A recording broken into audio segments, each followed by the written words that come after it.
Halo semuanya, selamat datang di Rumah Jagoan Kancil. Di sini tempatnya kita untuk mengobrol seputar para superhero Indonesia.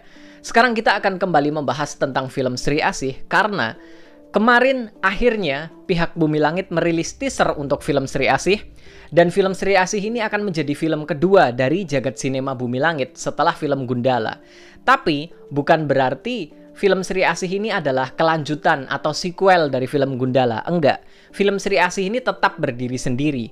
Meskipun film ini memang masih ada di dunia yang sama dengan film Gundala, masih ada di universe yang sama, tapi film ini akan lebih fokus ke perjuangan Sri Asih, tentang kisah originnya, asal-usulnya, dan juga permasalahan-permasalahan yang dihadapi oleh Sri Asih. Jadi siapa sih Sri Asih ini? Buat kalian yang belum tahu, Sri Asih adalah tokoh superhero yang berasal dari Indonesia. Komiknya diciptakan pada tahun 1954 dan dikenal sebagai komik superhero pertama di Indonesia, dibuat oleh Bapak R.A. Kosasih. Komik Sri Asih bercerita tentang seorang perempuan yang terpilih sebagai titisan dari Dewi Asih.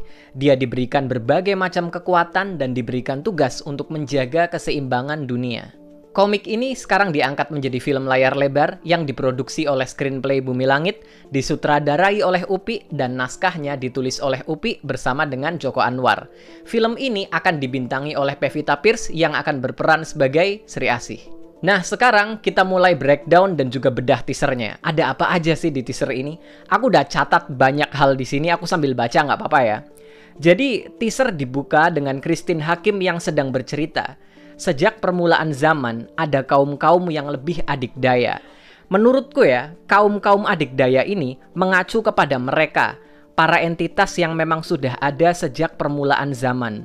Jadi di komik Bumi Langit, kita telah diberikan sedikit tease tentang keberadaan mereka. Hal ini pernah aku bahas di dalam salah satu videoku yang berjudul Para Dewi Purba di dalam komik Bumi Langit. Buat kalian yang belum nonton video ini, nanti linknya aku tulis di deskripsi video ini ya.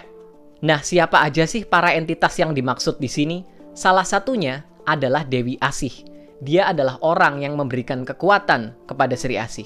Lalu Christine Hakim melanjutkan ceritanya. Kaum-kaum ini terbagi dua. Kaum yang berbuat baik untuk kehidupan dan kaum yang penuh dengan kebencian, penuh dengan dendam yang menghancurkan, menyengsarakan. Ya, jadi kaum ini sudah ada sejak permulaan zaman dan mereka terbagi dua. Gampangnya itu baik dan jahat. Jika kita berbicara tentang manusia dan juga perilakunya, manusia itu tidak 100% baik dan juga tidak 100% jahat. Selalu ada titik abu-abu di tengahnya. Iya kan? Tapi di sini, kita bicara tentang sebuah entitas tinggi yang sudah ada sejak permulaan zaman. Kita bicara tentang setan. Yang diceritakan Christine Hakim, kaum adikdaya yang sudah ada sejak permulaan zaman yang terbagi menjadi dua, baik dan jahat, menurutku mengacu kepada dua orang, yaitu Dewi Asih dan juga Dewi Api. Dua Dewi Purba yang telah sejak lama mengakar di dunia. Satu baik dan satunya lagi jahat. Adegan dilanjutkan dengan para abdi dalam yang menyanyikan sebuah mantra, mengiringi Pevita yang sedang menari. Mantra yang dibaca ini sepertinya sangat penting. Aku berusaha sebisa mungkin, sebaik mungkin untuk mendengar mantra itu dengan baik. Tapi kalau ternyata mantra yang aku dengar itu ucapannya salah, aku mohon dikoreksi di kolom komentar ya.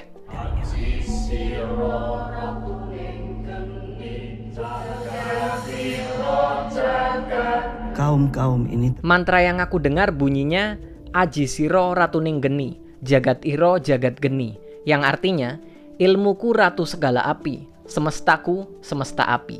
Dari kata-katanya ini kita bisa menduga bahwa ada ikatan yang cukup kuat antara Sri Asih dan juga Dewi Api.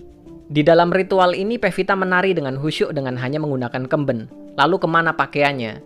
Pakaiannya ini ada diletakkan di atas nampan di belakang Pevita. Di situ kita bisa melihat ada sarung tangan, kelat bahu, sumping, dan juga selendang merah. Ini adalah 4 pusaka inti dari kostum Sri Asih. Adegan ini sepertinya akan menjadi semacam ritual untuk transformasi pertama dari Sri Asih. Tapi kenapa mantra yang mereka gunakan itu sedikit berkaitan dengan Dewi Api ya? Kalian punya teori nggak soal ini? Tulis di kolom komentar ya. Adegan berlanjut ke sepasang suami istri yang sedang melihat ke arah Gunung Merapi. sang istri dalam keadaan hamil. Banyak fans Bumi Langit yang menyadari kalau perempuan ini memakai pakaian yang sangat mirip dengan yang dipakai oleh Nani Wijaya dalam komik Sri Asih. Buat yang belum tahu, Nani Wijaya adalah salah satu perempuan yang juga terpilih sebagai titisan Sri Asih. Ini diceritakan di komiknya. Dan kalau memang benar perempuan ini adalah Nani Wijaya, kira-kira siapa bayi yang sedang dia kandung itu? Apakah itu adalah Pevita? Apakah perempuan ini sedang mengandung titisan Sri Asih untuk generasi berikutnya? Tapi aku sangat yakin kalau bayi yang sedang dikandung oleh perempuan itu adalah Pevita sebagai calon titisan untuk Sri Asih. Masalahnya, ibu yang sedang mengandung calon titisan dari Sri Asih ini datang ke Gunung Merapi. Dan kalau di komik Bumi Langit, Gunung Merapi adalah tempat terkurungnya Dewi Api. Sebuah kesalahan fatal sepertinya telah dilakukan di sini. Ibu yang sedang mengandung calon titisan dari Sri Asih ini membawa dia ke musuh bebuyutannya, Dewi Api. Lalu di adegan selanjutnya kita melihat Pevita kecil berada di panti asuhan. Lalu kemana kedua orang tuanya? Teoriku, kedua orang ini berada dalam bahaya karena mereka membawa calon titisan Sri Asih ke dekat musuh abadinya, yaitu Dewi Api. Dan sepertinya mereka berdua meninggal di sana. Tapi jelas sebelum meninggal, sepertinya si ibu ini melahirkan Pevita di sana. Dan kemungkinan besar, jabang bayi ini lalu diselamatkan oleh Dewi Asih dan dibawa ke tempat yang aman, ke panti asuhan. Di panti asuhan inilah dia tinggal sejak kecil. Dan sepertinya dia selalu dihantui oleh sesuatu. Kalau menurutku, itu adalah sosok Dewi Asih yang berusaha menggapai dia, berusaha meraihnya, memanggil dia.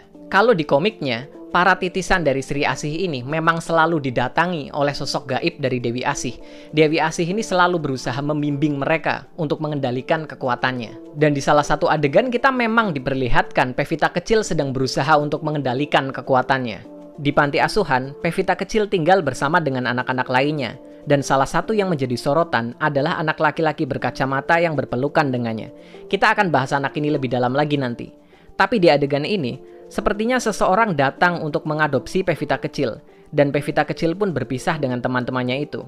Lalu siapa yang mengadopsi Pevita kecil ini? Dugaanku, mereka adalah keluarga dari Christine Hakim. Merekalah yang mengadopsi Pevita kecil. Karena menurutku ya, Christine Hakim ini sepertinya tahu banyak bahwa Pevita ini adalah titisan dari Sri Asih. Makanya di sini dia bersikap seakan seperti mentor yang sedang membimbing calon titisan dari Sri Asih. Tapi sebenarnya, siapa tokoh yang sedang diperankan oleh Christine Hakim ini? Ada banyak teori yang aku lihat bertebaran di mana-mana ya. Tapi sebenarnya aku punya satu teori yang sangat aku percayai. Meskipun aku mengakui kalau teoriku ini agak sedikit gila ya. Menurutku, Christine Hakim di sini berperan sebagai Yekti. Wanita buta yang menjadi jawara wanita terkenal di masanya. Salah satu murid dari perguruan Elang Putih milik si buta dari Gua Hantu. Yang juga sempat menjadi murid dari Mandala. Di akhir petualangannya, diceritakan Yekti ini berusaha mengumpulkan para bibit generasi baru untuk berjuang, berkumpul bersama, menghadapi suatu mara bahaya besar yang akan datang di masa depan.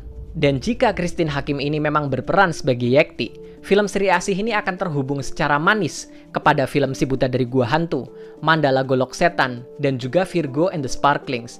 Karena di dalam film Virgo, itu ada tokoh bernama Ganendra. Ganendra juga seorang murid dari perguruan Elang Putih. Dia murid dari Mandala, dan dia adalah mentor dari Virgo. Adegan berlanjut ke Surya Saputra yang sedang menembaki orang. Lalu dia mengadakan sebuah pesta misterius yang berisi kumpulan orang-orang elit memakai topeng.